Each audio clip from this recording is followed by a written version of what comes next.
अचानक किसे जंतर मंतर पर अभिजीत दीपिके ने रगे हाथों पकड़ा और आखिर ऐसा कौन सा खुलासा हुआ जिसने देश में सनसनी मचा दी? क्या दूसरी बार भी नीट की जो परीक्षा हुई उसका भी पेपर लीक हुआ था? राहुल गांधी ने आखिर कौन से खुलासे किए हैं जिसने सबको चौंका दिया? स्वागत है आप सभी का। आप देख रहे हैं द राजनीति का विशेष सेगमेंट खबर और विश्लेषण। मैं हूं जबार खान। दोस्तों, मैं नीट वाले प्रकरण पे आऊं जिसने पूरे देश में सनसनी मचा दी, उससे पहले आपको बताएं कि घबराई हुई सरकार अब जंतर मंतर से अनशन खत्म कराने, आंदोलन हटवाने के लिए नई तैयारी पे है। इसके लिए सादी वर्दी में पुलिस कर्मियों को भेजकर नया हथकंडा अपना रही है। अभी मैंने इनसे पूछा, सर आप कहाँ से गए थे? बुलंदशहर से। मैंने बोला सर आप काम क्या करते? गन्ना उगाने का। पूरा झूठ बोल दिया और फिर बाद में बोला गैलरी दिखाइए, तो गैलरी दिखाने से डर रहे थे। फिर क्या, एक से औरत की फोटो थी उसमें, औरत की फोटो थी उसमें, सबने देखी, यहाँ पर हमने देखी, सीसीटीवी लगे हुए हैं। बिना कंसेंट के कैसे फोटो खींच सकते? और कल हमने पुलिस ऑफिसर को पकड़ा था, तो अब ये सिविल ड्रेस में आकर ऐसे चुपके से जैसे सपोर्टर है ऐसे कह रहे हैं। कहते, मैंने कहा क्या करते हो? कहते कुछ नहीं, हम तो बस प्रोटेस्ट में आए हुए। ऐसे चुप चुप कर, कोई गलत काम नहीं कर रहे हो तो सर चुप कर क्यों कर रहे हो? तो अब मान नहीं खींचेंगे और क्या? और अभी नहीं, अभी कह रहे थे कि ऑफिशियल ऑर्डर नहीं होगा तो कैसे करेंगे हम? मतलब ऑफिशियल ऑर्डर के थ्रू ही कर रही है। ऊपर से ऑर्डर है, ऊपर से ही ऑर्डर है लोगों की चुप चुप कर फोटो खींचने का। ये लाइव करिए हर जगह। ये सिर्फ अकेले नहीं, यहाँ पे बहुत सारे है ना। 2 दिन को मैंने खूब पकड़ा है। देखिए आप भाग रहे।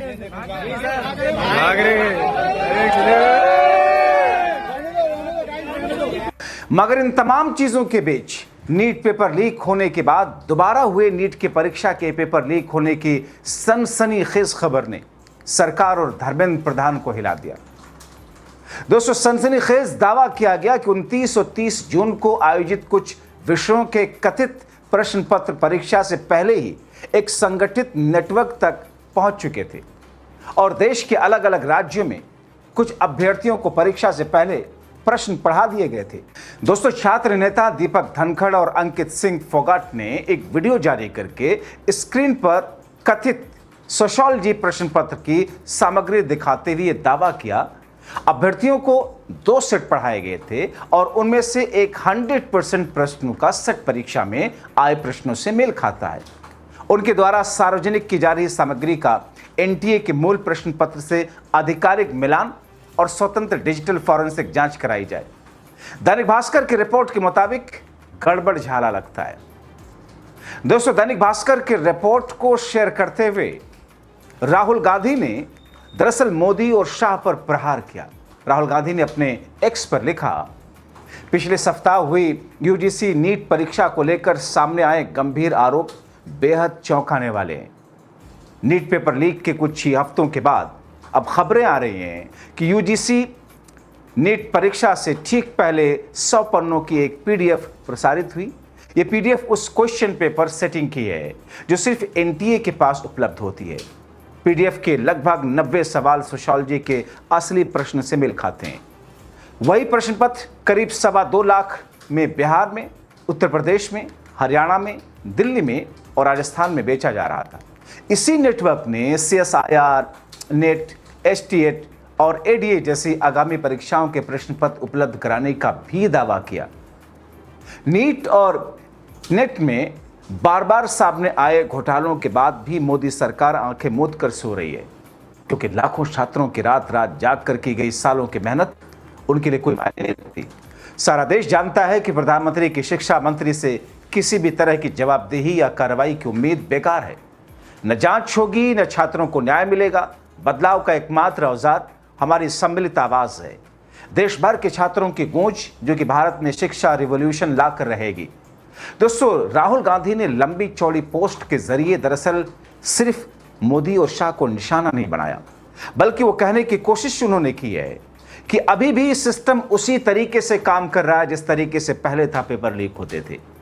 और इसीलिए देश की राजधानी दिल्ली में जंतर मंतर पर जो आंदोलन चल रहा है या फिर दूसरे राज्यों में अलग अलग हिस्सों पर राहुल गांधी की जो सेना है सरकार को घेर रही है, वो जारी रहेगी।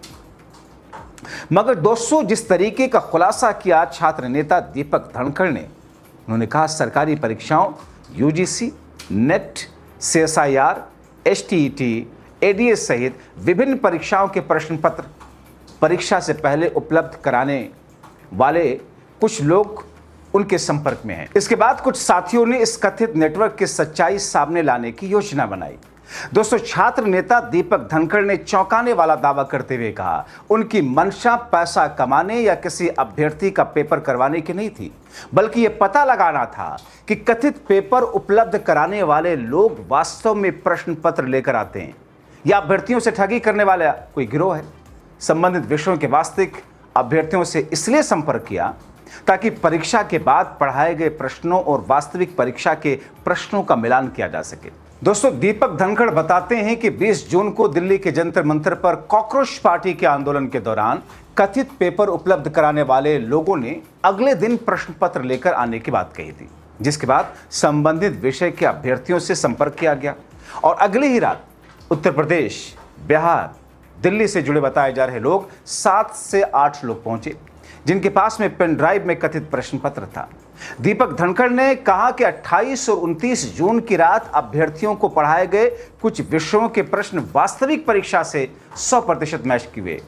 उनके पास ऐसे अभ्यर्थियों की जानकारी मौजूद है जिन्होंने परीक्षा केंद्र से बाहर आने के बाद ये बताया कि परीक्षा से पहले पढ़ाए गए 2 सेट्स में एक 100% प्रश्नों का सेट वास्तविक परीक्षा में आया है। दावा है कि ये लोग बिहार, उत्तर प्रदेश, दिल्ली, राजस्थान में सक्रिय हैं।